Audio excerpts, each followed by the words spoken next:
खाने वाला भी कह रहा है हमें कोई फ़र्क नहीं है, हम तो मुसलमान के दुकान में गए थे, उन्होंने टेंट लगाया था और गद्दा बिछाया था, हम तो वहाँ आराम किए। जिस समय हम कांवड़ लेकर के चलते हैं उस समय हमको पवित्रता की आवश्यकता होती है, पवित्र भोजन करना आवश्यक होता है। आप तो डीजे बजवा रहे हो, आप तो जो है वो उछलवा रहे हो, कूदवा रहे हो। मुसलमान की दुकान है, हिंदू नौकर है। अभी मुसलमान मालिक ने हिंदू कारीगर रखे हैं, हिंदू मालिक ने मुसलमान भी कारीगर रखे हैं। अब उनको दोनों के अंदर भेद आ गया। वस्तु हम ले रहे हैं, जैसे फल की दुकान में आप नाम लिखवा रहे हो, अब वो फल किसने तोड़ा, किसने पाला, किसने उसमें पानी सींचा, क्या किया, कैसे आया, कैसे गया, पैर में रखा रहा कि सिर में रखा रहा, कुछ पता रहता है? तो ऐसी परिस्थिति में केवल सामने सामने की बात आप कह रहे हैं तो आप अच्छा फिर अचानक कर दे रहे हैं।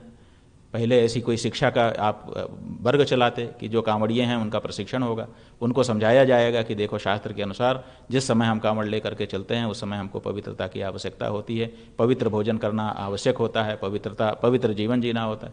आप तो डीजे बजवा रहे हो, आप तो जो है वो उछलवा रहे हो, कूदवा रहे हो। तो ऐसी परिस्थिति में कांवड़िए जो धार्मिक भावना है उनके अंदर, वो कैसे उनके अंदर आएगी? तो हम समझते हैं कि इस तरह का कानून बनाने से तो विद्वेष फैलेगा। हमारा अपना सोचना है। बहुत से हिंदू इसमें कह सकते हैं कि देखो ये फिर ऐसी बात कर रहे हैं अविमुक्तेश्वरानंद, लेकिन जो सच है वही तो हम कह सकते हैं। आखिर हम कैसे कह दें कि ये सही है? क्यों?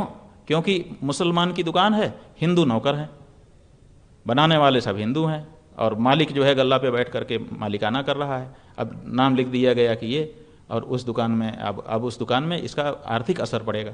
आर्थिक असर पड़ेगा तो मालिक क्या करेगा? मालिक की तो दुकान रहेगी लेकिन वो छटनी कर देगा, तो हिंदू छटनी में जाएंगे। फिर दूसरी बात यह है कि अब जब हिंदू मुसलमान की भावना आप तेज करोगे तो अभी मुसलमान मालिक ने हिंदू कारीगर रखे हैं, हिंदू मालिक ने मुसलमान भी कारीगर रखे हैं। अब उनको दोनों के अंदर भेद आ गया। अभी तक तो ये सब बात ध्यान में नहीं थी, यद्यपि जानते थे कि ये मुसलमान है, ये हिंदू है, लेकिन इस भावना को अभी बल नहीं था। अब बल आ जाएगा इससे। अब जब बल आ जाएगा तो वो हर समय हिंदू मुसलमान की दृष्टि से एक दूसरे को देखना शुरू करेंगे, तो उनके दोनों अंदर कड़वाहट, टकराहट पैदा होने लग जाएगी।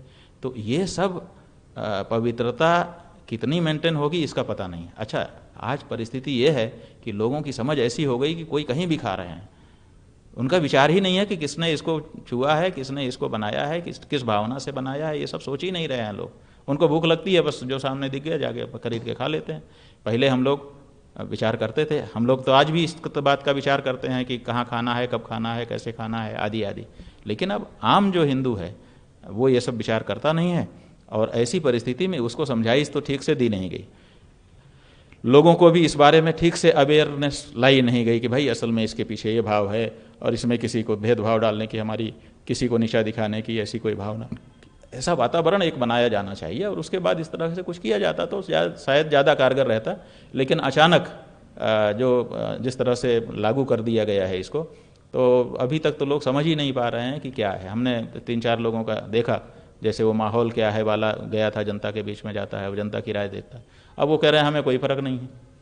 खाने वाला भी कह रहा है हमें कोई फ़र्क नहीं है, हम तो मुसलमान के दुकान में गए थे, उन्होंने टेंट लगाया था और गद्दा बिछाया था, हम तो वहाँ आराम किए, और उससे क्या फ़र्क पड़ता है। अब देखिए वो कांवर वाला है लेकिन ऐसा कह रहा है। दुकान वाले कह रहे हैं कि भाई ठीक है थोड़ा बहुत फ़र्क पड़ेगा, लेकिन सरकार का आदेश है। कोई कह रहे हैं कोई फ़र्क नहीं पड़ेगा, जिसको खाना है वो खाएगा ही, जिसको नहीं खाना है नहीं खाएगा। तो ऐसी परिस्थिति में जिस उद्देश्य से ये कानून लागू किया गया वो अपना पूरा असर दिखा पाएगा।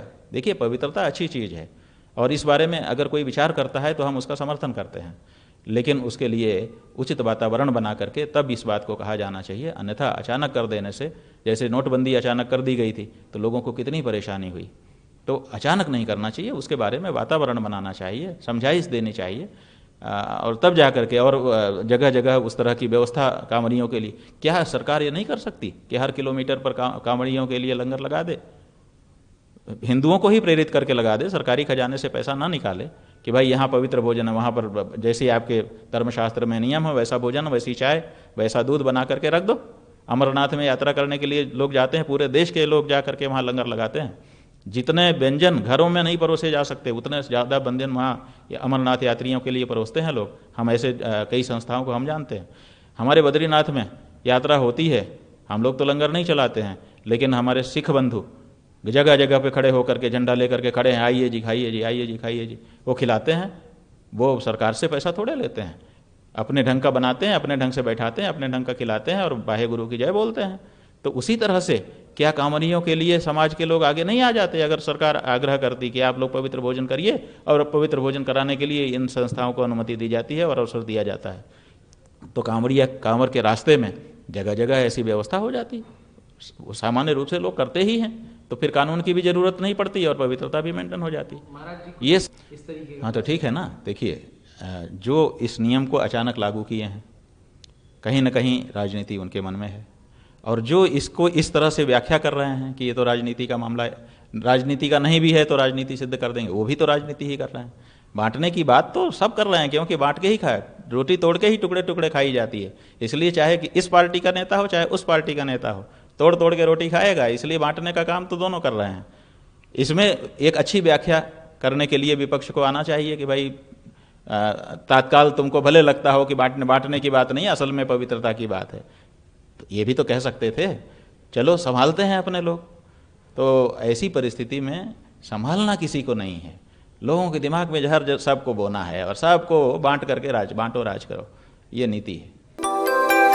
यूपी की हर खबर देखने और उनसे अपडेट रहने के लिए हमारे चैनल श्रेष्ठ यूपी को सब्सक्राइब और लाइक करें। साथ ही बेल आइकन को दबाना ना भूलें, जिससे हमारे हर वीडियो की जानकारी आप तक पहुंचती रहे।